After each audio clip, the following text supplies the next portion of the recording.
Hello, classic car lovers. Today we're going to have our first out-of-box experience with EngineStat. Then we're going to go through a complete installation. This is what your EngineStat box will look like. First thing you see when you open your box is a important read first paper here, which basically said this is a kit intended for classic cars to work on most classic cars. If you have a gauge, a oil pressure gauge on your car, you'll need the MPES ADPT kit, the adapter kit. So go ahead and get that kit if you have a gauge. If you just have the idiot lights, you're good to go. This kit is intended for V8 cars. This is for Android. If you have an Android phone, you're good to go. If you don't have an Android phone, then look at our head unit. Our EngineStat head unit is really awesome. It's a 7-inch tablet display.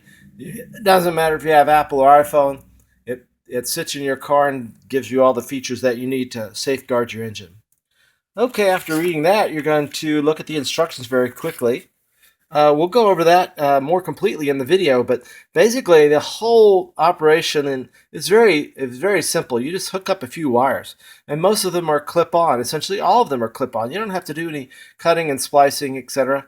You just basically terminate the wires and connect them to these. All right, so we'll put that aside, and we'll start looking at the kit. This is the EngineStat module right here. You see this black box with a little hose on it. Don't pull on that hose. It's strain release, so it won't come out, but don't pull on it. That's the vacuum sensor hose. And then there's the wires that go to the harness. Very small. It's unobtrusive. It has a original OEM kind of look. All right, so that's your EngineStat. You can see, you know it's a genuine EngineStat if it has this print and it says patent pending, say Code Inc. This is your temperature probe. There's a probe. This will slide between fins of the radiator, and you'll want to install this as close as possible to the radiator outlet hose. Usually that's the top hose. And along with that, you'll see some thermal grease. You'll use this when you install the probe into your radiator. We also include all the connectors that you need, and also the wiring that you'll need.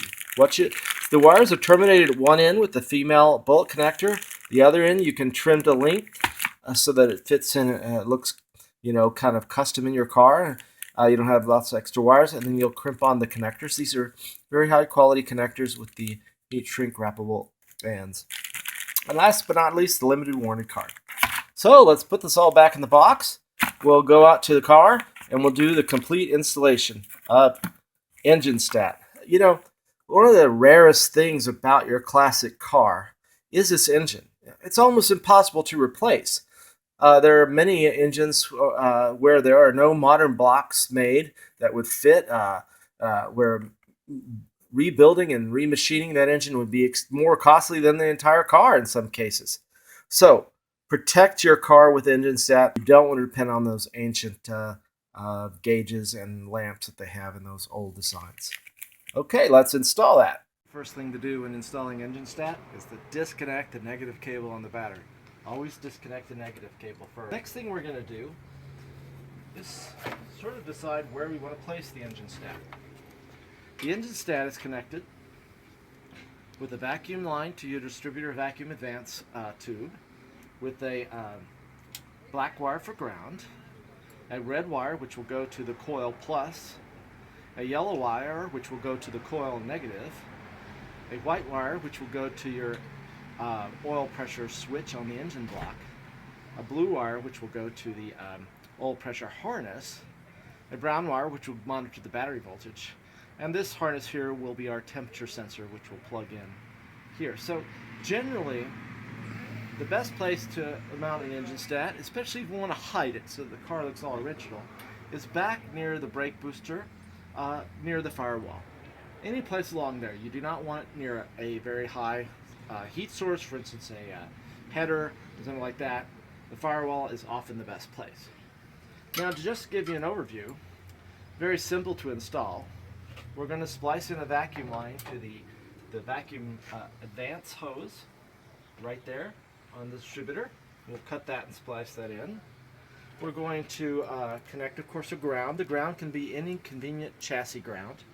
The kit will come with wire for all these connections with with substantial amounts of wire, with a temperature probe connector and probe, and with end connectors. So you can trim these wires to exactly the length that you want, so you can make a neat installation.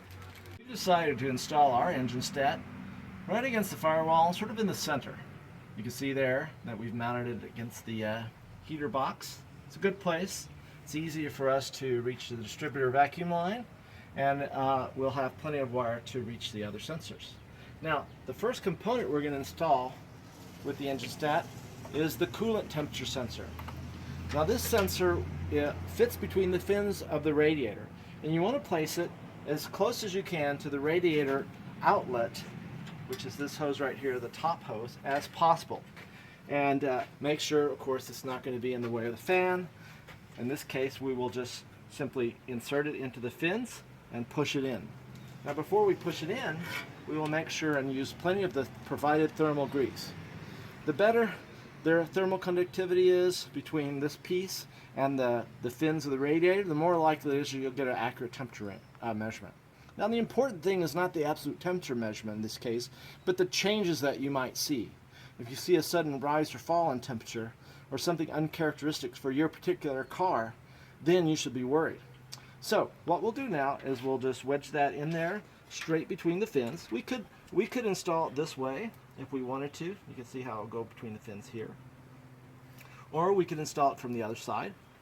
We're going to install it on this car from the other side because it'll be more hidden, more original looking. Okay, we've installed our temperature sensor. You see we've just pushed it into the fins. Make careful not to destroy any part of the radiator while we do that, but it fits nicely with the fins, and lots of the thermal grease will give us good thermal conductivity. We've routed the wire along the original wiring loom so we can see how it can fit right into the car without being very noticeable. Alright, all we have to do now is plug in the thermal sensor connector, which goes on like this. That's that. Now all we have to do is hook up the tachometer connection, the battery connection, the oil pressure monitoring connections, and we'll do that now. We've connected our yellow and red wires. These wires go to the coil positive and coil minus. Red, coil positive. Yellow, coil minus. We're also going to hook up our vacuum line. We routed these in a nice, clean, efficient manner.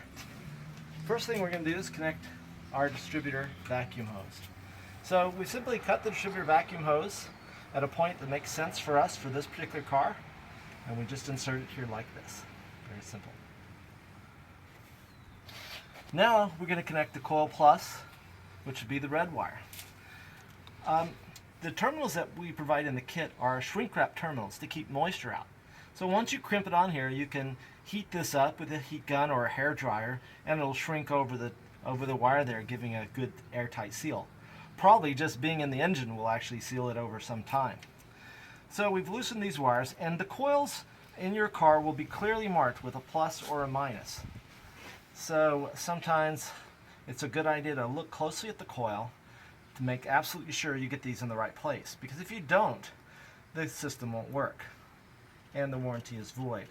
So the top of the coil will be mounted usually with a raised embossed sort of symbol for plus and a raised embossed symbol for minus. So the red goes on the plus and the yellow will go on the minus. Now we're going to connect the black ground wire and the brown battery monitor wire. So we just route it through our harness just like the other wires, and we're going to connect them over here with the ring terminals provided. Now we decided to put the black wire right on the battery terminal bolt, the brown wire on the battery terminal voltage bolt, just like that. The ring terminals come in the kit. You can connect this black wire to any chassis ground that you think is reliable. The brown wire needs to go to somewhere where there's battery voltage. Alright, next, all we have to do now is to connect the oil pressure sensor wire, which is the white wire, and the oil pressure harness wire, which is the blue wire, and we're ready to turn this thing on. Now we're going to connect our blue oil harness wire and our white oil sensor wire. So we've plugged them into the EngineStat module. Now you'll want to put the male connector on the oil harness. Now right here is the oil pressure switch for this car. Most of the oil pressure switches classic cars will look very similar to this. It'll have a single spade plug-in connector like that. Please don't confuse your oil pressure switch with your temperature monitoring system. What you want is the oil pressure switch. Consult your manual if you have any confusion, but normally the oil pressure switches have a single terminal coming off the top. Here's our oil pressure harness. We simply take the blue wire with the male connector provided and plug it right in like that. If there's any exposed metal, be sure and put electrical tape around that to make sure it doesn't short somewhere. Over here, using the female connector on the white wire, we connect straight back on to the oil pressure switch. There we go. Now, of course, we'll dress these wires up and put them neatly away off the video here, but at this point, the system is ready to test. Okay, so we've checked our wiring, made sure that all the colors are correct, all the connections are correct. We've connected the battery back, and now we've turned on our ignition switch. We haven't started the car. There's no real need to at this point. We can see that the EngineStat is working. It's transmitting. It's telling us that the oil pressure switch is okay. And you can see the red indicator light on the car, which is now driven by the EngineStat monitor, is lit up. This is the normal operation. When your car is not started but the ignition is on, the oil indicator light should go on. In a minute we'll show you what it looks like on the EngineStat when this lamp is burned out or the wiring is disconnected. You can see our temperature. Well, since we haven't run the car, it's about ambient temperature, which is about 77 degrees outside. Our battery voltage, 12.4 volts. Our wiring indicator says the lamp okay. That means the wiring and the indicator lamp are okay. Of course, the engine is off, so the RPM is 0, and of course the vacuum is virtually 0. All right, so now we're ready to start the car. Everything appears to be working, and we'll crank it up and show you on the other side. We have the engine running. You can see that our RPM is quite high, about 1,000 RPM. We need to adjust that down. The vacuum isn't very good. The car has a lot of vacuum leaks, only around 8 inches mercury. We've got to fix that. So this is helping us. Our battery voltage is high, meaning the alternator is not working properly. So this car, this barn find, even though it's running, I can see already I have several things to fix. But I know for sure my oil pressure is okay. My engine's not going to be ruined. And that's why we always install EngineStat on our classic cars. If I rev the engine a little bit, you notice that of course our muffler has a hole in it. It's quite loud, but you can see the RPMs changing and the vacuum going up a little bit. All the indicators are working. Fix this vacuum leak, fix my alternator, and this car will be good to drive as soon as I get the muffler fixed. Alright, that's all there is to EngineStat except for one more feature. This up here is the name of the car. I can name this anything I want. So I'm going to name this Cadillac. If I have multiple cars, I can have the same engine monitor on my app. In other words, I don't have to download a new app for every car. This one app will service as many cars as I have EngineStats installed. And now my app remembers that this car, when it's on and I'm inside of it, it's called Cadillac. So now that we have EngineStat installed, we're going to simulate some problems so you can see what they're like. Let's say that you suddenly have a disconnected lamp. Well, we'll show you what that looks like. By disconnecting the lamp, the system will check about every 30 to 50 seconds to see if the lamp is okay or not. And then it will test the lamp and indicate. Now I've disconnected the lamp under the engine, in the engine compartment, and you can see that right there it's flashing telling me the lamp is out. Now our oil pressure is still good on this car, but our lamp is out. So we've either got to fix that or just realize that it's a good thing we had EngineStat, or else we wouldn't know that we had a potential problem. Now let's say that there is an oil sensor problem while we're driving the car. Right now the engine is running about 1100 RPM, and let's say that there's suddenly a loss of oil pressure. Well, this is what will happen. You hear a loud tone and you see the word alert. Now the phone, you can't really see it, but it's vibrating as well. Even if this phone is doing something else, I'm going to disconnect the alert And I'm going to switch to some other application. Let's say that we're over here doing something else. And then we're driving along. Maybe we even have our phone turned off. Not off, but in the black mode, okay? And suddenly there's an engine problem. We hear the tone, we feel the vibration, and then we go look and see what's wrong, and then the app is back on top, ready for us to look at and see what's going on. So even under the circumstances of closing the app, let's do this. We'll close the app. We'll put the phone in black mode. It's asleep. Let's say we're driving along and something happens to the pressure sensor breaks, or the wire comes off, or the incandescent, or the oil pressure suddenly drops. Then we hear the tone. We feel the vibration. Can't feel it, of course, but it is making a tone. If we turn our phone back up, we see that we're getting the alert. So under any circumstance, even if the app is closed, even if you're doing something else, you'll see the indication of the alert.